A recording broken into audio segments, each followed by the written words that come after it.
The morning Daniel Brooks thought would break him forever began quietly, the kind of quiet that feels heavier than noise. Cold air drifted through the tall oak trees of Riverside Park in Chicago, brushing fallen leaves across the walking path like whispered warnings. Daniel sat on a worn wooden bench, his jacket pulled tight, his breath visible in the early light. His hands trembled not from the cold, but from the weight of everything he carried inside. Daniel was a single dad, an Army veteran, and a man running out of options. 3 months earlier, the small warehouse where he worked had shut down without notice. His savings vanished into rent, groceries, and bus passes for his 10-year-old daughter, Emily. Every night he told her stories of hope, even when he had none left for himself. That morning, Daniel had exactly $4 in his pocket. It was meant for the bus ride home. Across the park, the city was waking up. Joggers passed with headphones in their ears. A city bus sighed as it stopped near the curb, its doors opening and closing like tired lungs. Cars rolled by on Michigan Avenue, steady and indifferent. Somewhere above, a news helicopter circled, its distant hum reminding Daniel how small he felt in such a big city. He lowered his head, staring at his boots that had once marched across deserts under foreign skis. He had survived war, separation, and loss. But this slow drowning in everyday life, felt harder. That's when he noticed her.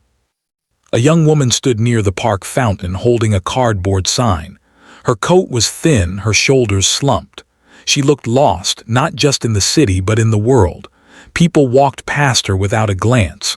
Some avoided her eyes, others pretended she wasn't there. Daniel knew that feeling too well. He told himself to look away. He couldn't afford kindness today. He needed that bus fare. Emily was waiting at home. But something inside him stirred, something older than fear, stronger than logic. A memory surfaced, his drill sergeant's voice, rough and steady. Character is who you are when it costs you something. Daniel stood up. His legs felt heavy as he crossed the path. The woman looked up, startled, as if expecting rejection again. "Are you okay?" Daniel asked softly. Her eyes filled with tears before she even spoke. "I just need something warm to eat, that's all." Daniel reached into his pocket.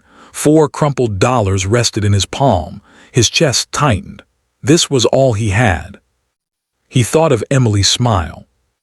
He thought of the nights he promised her tomorrow would be better. And then, without another second of hesitation, he placed the money gently into the woman's hand. "I hope this helps," he said.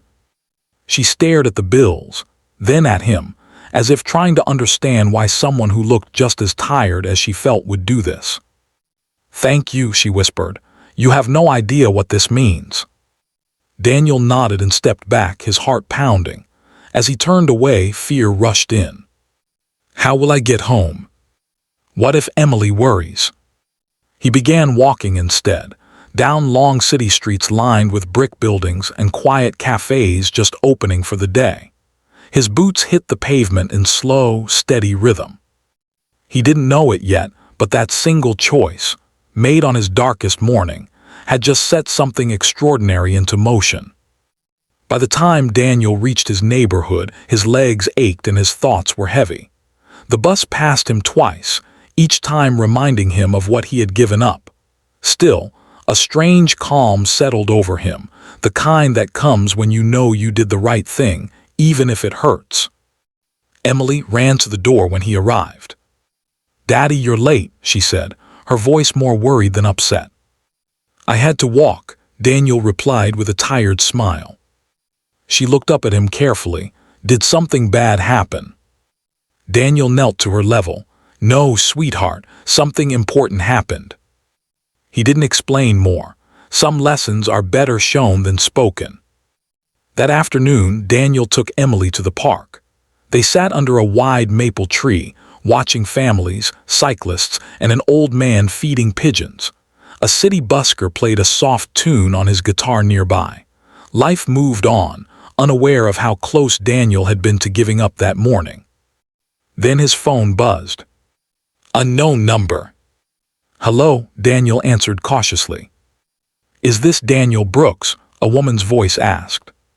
Yes. My name is Laura Chen. I'm a reporter with a local news channel. I was hoping we could talk. Daniel's heart skipped. About what? About the woman in Riverside Park this morning. Someone filmed what you did. Daniel glanced around, stunned. I didn't do anything special. Laura paused. Sir, you gave your last money to a stranger.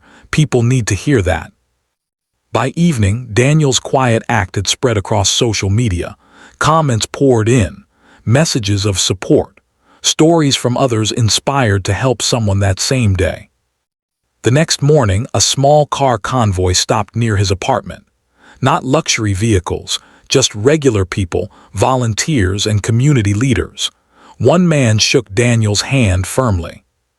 My name's Michael Rivera, he said. I run a veterans support organization. We want to help. Within days, Daniel was offered stable work, counseling support, and after-school programs for Emily. The woman from the park, her name was Sarah, was connected with housing assistance and a job training program. But the biggest change wasn't material. Daniel noticed it in Emily.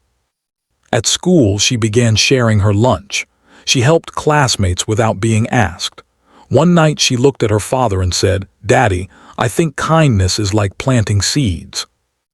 Daniel smiled, his eyes burning. I think you're right.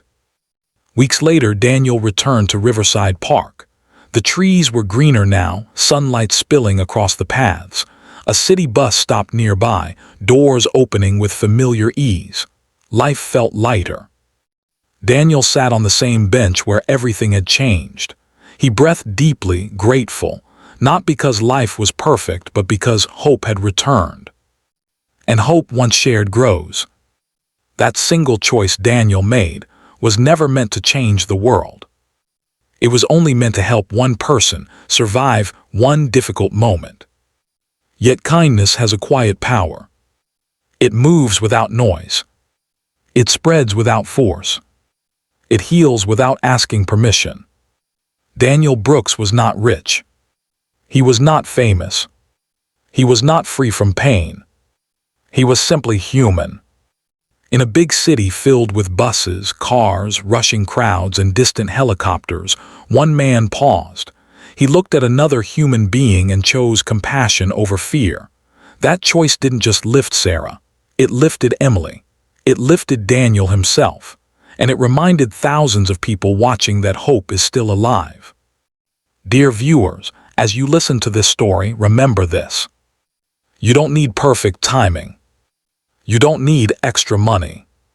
You don't need a spotlight.